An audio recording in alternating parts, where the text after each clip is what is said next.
Сәлеметсіңдер ме оқушылар? Бүгінгі тақырып санды және әріпті өрнектер және оларды түрлендіру.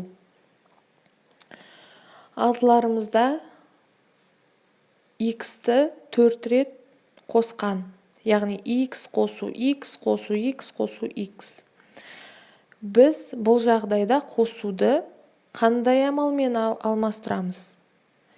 Дұрыс, көбейту амалмен.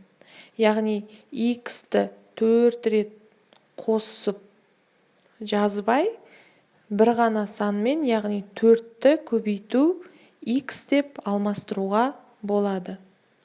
Немесе одан да қысқартып жазуға болады. 4x. Яғни бұл жағдайда әрдайым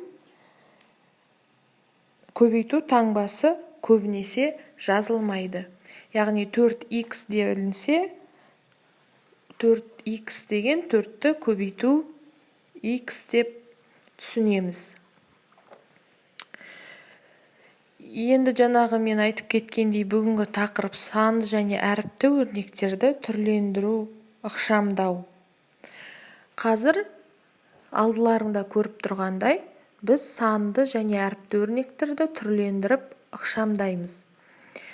Бірінші мысал, менімен бірге оқып отыр. 2x қосу 3x тең 2 қосу 3 жақшаның ішінде. Жақшаның сыртына x таңбасы жазылады.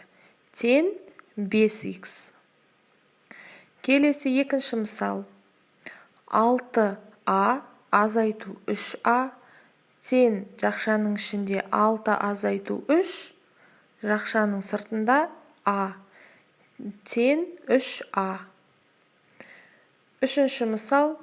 10y қосу 16y тең жақшаның ішіне 10 қосу 16, сыртында y тең 26.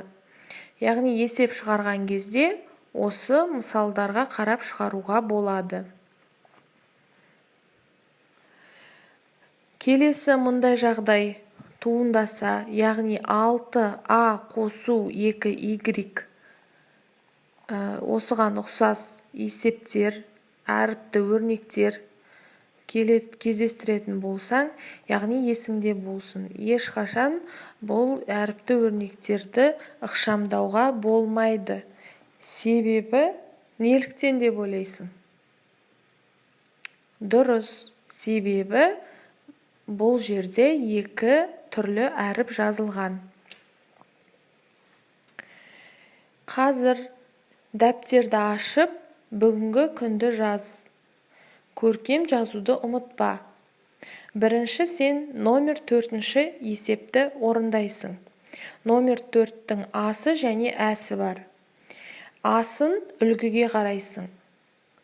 Яғни 7x қосу 2x тең ықшамдаймыз. Жақшаның ішіне 7 қосу 2, x жақшаның сыртында тең 9x. Есептерін кітапта үлгісі тұр. Оны үлгіге қарап шығарасың.